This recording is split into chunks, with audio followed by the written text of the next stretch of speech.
اگر اس پر غور کیا جائے تو پھر خود بخود یہ بات سمجھ میں آئے گی کہ ویسے تو اللہ تبارک و تعالی نے اس رمضان کے اندر بنیادی طور پر دو عبادتیں ہیں ایسی جو اور دنوں میں فرض نہیں تھیں یا سنت نہیں تھی، اس زمانے میں ہے۔ ایک روزہ عام دنوں میں فرض نہیں تھا، مہینے کے اندر فرض کر دیا۔ اسی طرح تراویح عام دنوں میں نہیں تھی، اس میں پڑھنا سنت مؤکدہ قرار دے دیا گیا کہ سنت مؤکدہ ہے کہ تراویح پڑھو۔ بظاہر تو یہ دو ہی چیزیں ہیں، لیکن اصل مقصود یہ ہے کہ اس مہینے کے اندر ان دو کاموں کے علاوہ آدمی جتنا ہو سکے اپنے آپ کو دوسرے مشاغل سے فارغ کر کے اللہ تبارک و تعالیٰ کی عبادت کی طرف متوجہ ہو۔ اور دنوں کے اندر صبح سے شام تک ہم مختلف مشاغل میں مبتلا رہتے ہیں، یہ ایک مہینہ اللہ کے لیے اپنے آپ کو فارغ کرنے کی کوشش کرو کہ اپنی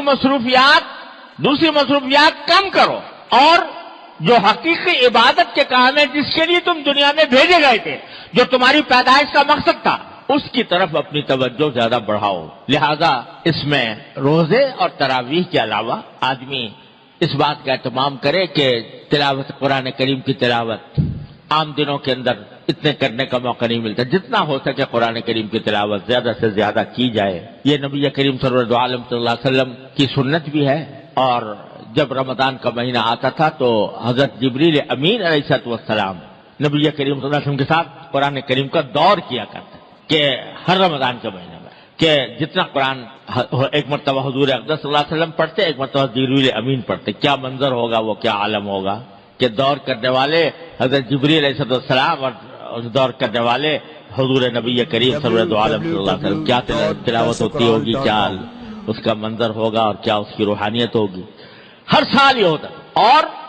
آخری سال جو آپ کی دنیا میں تشریف رکھنے کا آخری سال تھا، اس میں 2 مرتبہ یہ دور کیا گیا سرکار دو عالم صلی اللہ علیہ وسلم اور جبریل امین کے درمیان۔ تو اس لیے قرآن کریم کی کو خاص نسبت ہے رمضان سے۔ تو اس میں رمضان کے اندر پہلے سے طے رکھیں کہ بھئی تلاوت قرآن کی مقدار عام دنوں سے زیادہ اس میں بڑھائیں گے۔ اور بھائی تلاوت تو ہے ہی، ساتھ ساتھ اگر اس کے بھی اہتمام کیا جائے کچھ وقت نکال کر، اگر پہلے کبھی موقع نہیں ملا ہے تو قرآن کریم کا ترجمہ، اس کی تفسیر کسی مستند تفسیر کے ذریعے کی مدد سے اس کو پڑھنے کا بھی اہتمام کیا جائے۔ تو تلاوت، پھر چلتے پھرتے ذکر، اور بعض وہ عبادتیں، نفلی عبادتیں جو عام دنوں میں ادا کرنے کی توفیق نہیں ہوتی، رمضان کے اندر اس کا اہتمام کر لیا جائے۔ مثلا آخر شب میں تہجد پڑھنے کا عام دنوں میں اگر موقع نہیں ملتا، یہ توفیق نہیں ہوتی، تو سحری کے لیے تو انسان اٹھتا ہی ہے، اس سے کچھ پہلے اٹھ جائے اور کچھ رکعتیں تہجد کے پڑھ لے، 8 رکعتیں، 6 پڑھ لے، 8 پڑھ لے، اچھا ہے کہ 8 پڑھ لے۔ عام دنوں کے اندر تراویح کے بعد، مغرب کی نماز کے بعد 6 رکعتیں مسنون ہیں، یعنی نفلی عبادت نہیں عام دنوں میں موقع ملتا، اب پڑھ لے۔ اشراق کے بعد جو رکعتیں، 2 رکعتیں یا 4 رکعتیں، یہ